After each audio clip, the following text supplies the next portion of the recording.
உங்க ஜர்னி எப்படி சார்? என்ன உங்களுக்கு இன்ஸ்பயர் ஆச்சு sir? How do you get into cinema? தெரியல, எனக்கு இன்னமும் ஆச்சரியமா இருக்கும். ஏன்னா, எங்க ஊர்ல தியேட்டர் கிடையாது. கொஞ்சம் ஒரு 6 கிலோமீட்டர் போனா நச்சாந்திப்பட்டியில சித்தி விநாயகர்னு ஒரு தியேட்டரு. இங்கிட்டு ஒரு 6 கிலோமீட்டர் போனா பனையப்பேட்டையில மீனா தியேட்டரு. ஆனா, என் வீட்ல தியேட்டருக்கு படத்துக்கு விட மாட்டாங்க. ஆ, இந்த ஊர்ல வந்து திருவிழா வந்துச்சுன்னா 2 படம் திரை கட்டி தெருவுல ஓட்டுவாங்கல்ல. அதுலயுமே வந்து ஒரு படம் பார்க்கறதுக்கு தான் எங்க அப்பா அலோவ் பண்ணுவாரு. எங்க அப்பா ஏதோ நான் கலெக்டர் ஆயிருவேன்னு நம்பினாரா என்னன்னு தெரியல. என்னைய சினிமா பக்கம் விடவே கூடாதுங்கிறதுல ரொம்ப குறியா இருந்தாரு.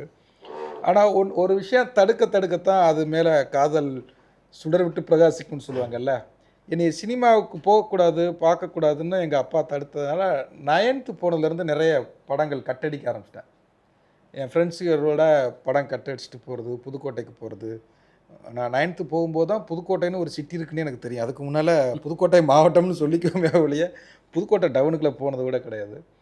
அப்படி போகும்போது சினிமா மேலே நிறைய படங்கள் பார்க்க ஆரம்பிக்கிறோம். அப்போ தான் வந்து பாரதி ராஜா சாருடைய படம், பாக்கியராஜ் சாருடைய படம், 3ஆம் பிறை படம்லாம் போய் புதுக்கோட்டை ஆர்கே தியேட்டரில் பார்க்குறோம். அடே அப்பா அப்படின்னு சொல்லி அப்போ விஹெச்எஸ் இந்த டெக்கு போட்டு பார்க்குறது அப்படிங்கிற ஒரு ப்ராசஸ் அப்போ தான் வருது.